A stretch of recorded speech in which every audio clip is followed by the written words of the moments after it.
Welcome to today's edition of the Peanut Gallery. My guest today is Paul Neidig.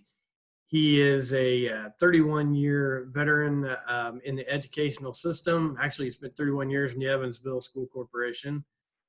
He became an assistant commissioner in 2017, and on August 1st will become just the 9th commissioner of the IHSAA since 1929.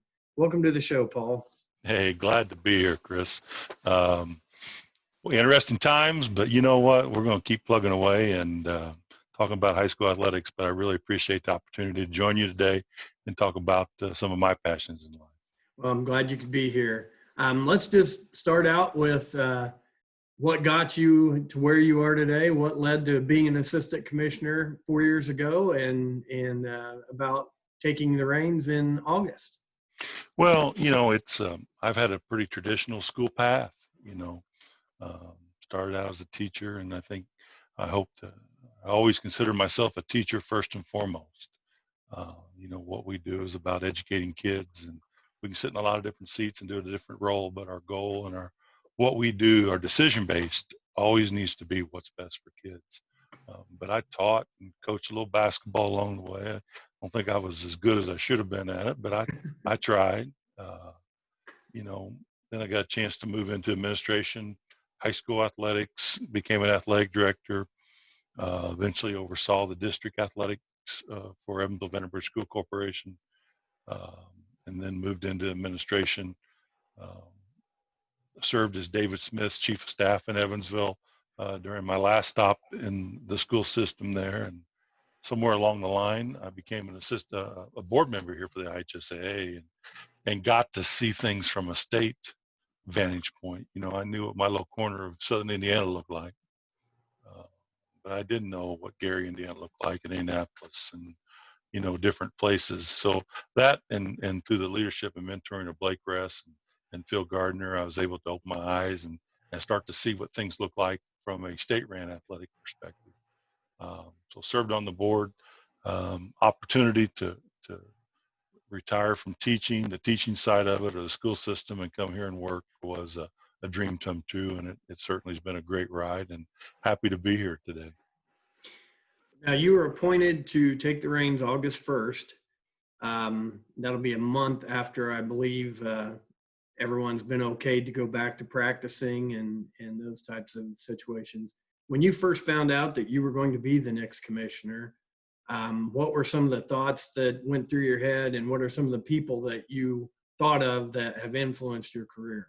Well, that list is, when you've been around as long as I've been, you run into a lot of people, and I've always looked at things that I can learn something from everybody I meet, and sometimes that's how I want to do it, but oftentimes I want to make sure I don't do it that way, and as long as you continue to learn those things. But here at the association, I've gotten to know a lot of the former assistant commissioners, commissioners and assistant commissioner. Phil Gardner certainly was a big influence on me when I came to the association. When I came on the board, he and I actually served as board members together, and he enlightened my world several times, let's just say. One thing that I've always cherished is I ran into a group of guys that were passionate about high school athletics and became good friends. In the South, it was Bernie Meyer in Boonville, Johnny Evers at Castle, and Denny Lewis at Jasper High School. And those guys took me under their wing as a young AD and brought me along and allowed me to make the appropriate mistakes, but made sure I didn't make any big ones along the way. And became dear friends, and we still talk on a regular basis. So, the guy that I replaced, Bill Asbury, God rest his soul, he's gone to a better life now. But Bill was a big influence on me on understanding educational-based athletics, and I had a strong collegiate background. I knew what it looked like from that perspective, but until I learned to really look out for the 12th kid on the bench just as much as the first kid on the bench, I don't think I did a very good job of coaching kids or mentoring kids, and Bill helped me understand that message along the way. Did you ever think when your career started in education that you would end up, was this a goal Was this even an afterthought? Did you ever think that you would end up being the commissioner of the IHSAA? I did not, and there would be a lot of people that have been in my life that would tell you, he's what? He's the commissioner? Are you kidding me? And no, it wasn't a goal. And I've never been one to set career path goals.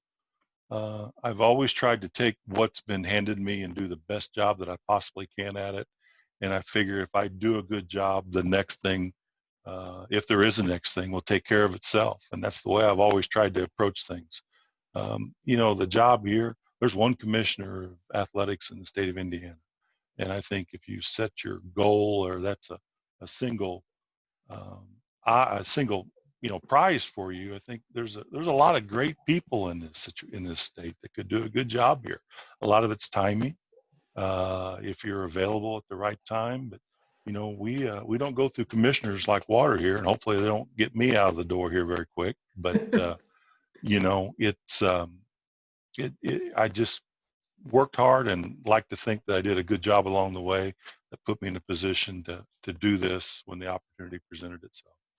What was the process after you found out that Bobby Cox was going to retire? Well, the board, our board of directors put together a very solid process. They allowed external applicants and internal applicants to apply for the job. There was a significant amount of pre-work, philosophies, and just vision, and a lot of those types of things that you put together that the board wanted to see. And then we went through an interview process, and once that was done, they met as a group, and it was tough for them. I know that. There are a lot of great people in this office that applied for the job that would have done a wonderful job. So, the board had a tough task ahead of them. And, I was just very fortunate and very blessed and thankful that they chose me and allowed me to put my spin on it over the coming years. Well, congratulations again. One of the things you've been over cross country, boys and girls cross country, which has a place in my heart as my son competes. Boys basketball and boys and girls track, as well as a unified track. Talk a little bit about what it's been like being over those, and especially the unified track as you've watched that grow and be a successful program. Yeah, we'll start with unified, and it's just special. It was a vision that Commissioner Cox, and I call him, he's certainly a dear friend, but I call him the godfather of unified sports. Lee Lonzo, Bobby and Lee, along with our partnership with Special Olympics Indiana, created this opportunity for kids to compete for their high school.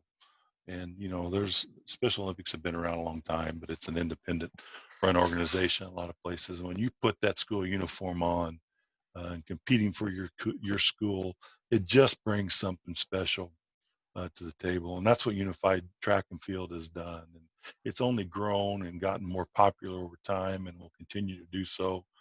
We saw enough growth that we brought football on. But that's one of the great things I get to do with my job is run something, and they're all great, but Unified Special Olympics brings a whole new class of student athletes to the competition field under our moniker that compete for a state championship that never have an opportunity to do so. I'm reminded of a story of a kid never felt like he was part of the school, and he finally got to be part of the unified track team, and he felt included. And a lot of the athletes in the school brought him to a different lunch table, and he got to eat with them. And he just talks about what that meant for him in his high school career, and really changed his outlook and attitude. And I think that's one of the special things about unified athletics, that it's a giving thing, but it'll last for years and years to come for these kids. It's a fantastic thing. I was glad to be a part of that during the time I was. Yeah. Yes. But then, we realigned things when I came on board. Track and field and cross country had never been underneath the same commissioner. It's the same officials. It's the same coaches association. So there's a lot of similarities. I had a pretty good background in meat administration in Evansville. Ran everything through the regional for a long time, and I had the technology skills with the softwares that we use. And so it was a natural to transition me into that. Robert Falcons had more baseball experience than I did, and so Robert was transitioned to the baseball guy, and I'd like to think we've done a pretty good job with that. We've made some changes. I've got a lot of changes that we want to continue to look at. This past year, we embarked on some scoring format changes in cross country, so the results would be easier to read and they would be in one format, and some of those types of things. And we're going to continue to march down that path here. The one thing is, to the chagrin of some, I'm not going away from those sports this next year. When this pandemic hit, it was decided that we put a hiring freeze on here in the association on non-essential spots, and I'm going to continue on for this next year, or at least until we get back on solid financial ground with the sports of cross country, track and field, unified track and field, and boys basketball. And then, I don't want to leave basketball out. That's certainly something special in the state. All sports are special, but there's a basketball in Indiana is just a little different. And one of the joys that I've had this past year is, first of all, getting out to see some of our basketball. I always call them cathedrals that that have been built over the years. The gyms that that I've always read about or heard about. I've been able to get out and visit. But the thing I'm constantly amazed is how the quality of coaching and people that we have mentoring our kids in this state is just amazing. And every once in a while, we got somebody that loses the education side of what we do, and they want to apply the philosophies of recruitment or AAU basketball, and they're looking over somebody else's fence in their backyard to see if they can find a kid that will fit better in their program. But by far, the vast majority of coaches in this state are true education leaders first. They teach, they coach, they mentor kids, and then we figure out if we can win a game along the way.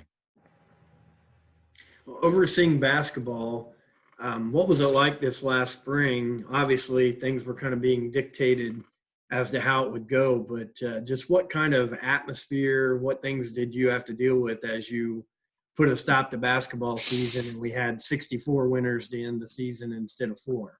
Yeah. We were still trying to march hard to get through some resemblance of a state tournament. As a matter of fact, it was late on a Friday afternoon before we decided that we were going to have to pull the plug on a semi-state weekend. And as I was in that all, and I kind of like the guy that was sticking his finger in the dike to slow the water leaks down. We were having a lot of leaks, and we had some venues that were scheduled to host that were closing schools, and their local community was not going to allow them to host on-campus activities. So we had to move a couple regionals. And then I had some officials that did not feel comfortable going in those environments. And it just got to a point to where, and hindsight's 2020, but absolutely, I believe we made the right decision to cancel the tournament at that particular time. First of all, we postponed it. The goal was always to try to get to as long as school was in session, we could get back to something. We wanted to be able to try to return or relive that tournament. And it just got to a point to where it wasn't going to happen. And schools were canceled. They weren't going to go back. And we make no mistake about it. Our first and primary goal is to support the education mission of our schools in the state of Indiana. And when you're not going to school, it's hard to justify having a basketball tournament. And that's not a place that we want to be, or did we think it was right to try to do that? So, we canceled it. And again, hindsight, it was absolutely the right thing to do. But the one thing I've been proudest of is I think people, with a very, very few exceptions, understood the decision that had to be made and supported the decision that had to be made. And I've talked to some coaches along the way that had legitimate shots with kids that were seniors to get to the state tournament this year, get to the state championship weekend. And even those guys understood what we were up against and handled it professionally, handled it as educators, and did the right thing with it. And that's one thing I'm really proud of. And the kids did a good job. And I think that just shows you they were prepared, and it's the kind of things that our coaches are teaching our kids every day that allowed them to lead through this rather than be, just feel sorry for themselves through this. So. Well, there's a lot of unrest in our country right now for a lot of reasons. The COVID-19 after effects and still dealing with how things will be going forward. And then there's also some protest going on right now. And this kind of flared up about, I want to say 4 years ago. Do you think that is something that could spill down into the high school ranks? And if it does, is that something that the schools will just address themselves? Or will the IHSAA have an opinion on that? Well, I think we have an opinion of support. I've been in the school business for a long time, and I've had kids that come from all sides of the tracks and all races. And as an educator, somebody that cares about kids, I'd like to think that I'd support all those kids along the way. But you'd have to ask some of those kids along the way that I had whether I did or not. I can be a self-procrastinator and tell you what I've done, but the real thing goes with the people that you've touched in life, and if you've made a difference in their life. A lot of those decisions are local decisions. They're the boots on the ground people. We're certainly in support of local communities, and um, we feel that every kid needs an opportunity and nobody should be discriminated against. And we felt that way for a long time, and we'll continue to support that mission. Okay. The COVID-19, obviously, we've got through basketball is canceled, no sports this spring. July 1st is the magic date right now as far as when coaches and athletes can begin to start working again towards next year. We had a recent announcement that came out that it looks like as far as starting fall sports, everything will remain on track as usual. How have you guys had to plan for COVID-19 to start fall sports? And obviously there's already talk about this rearing its nasty head in October, November.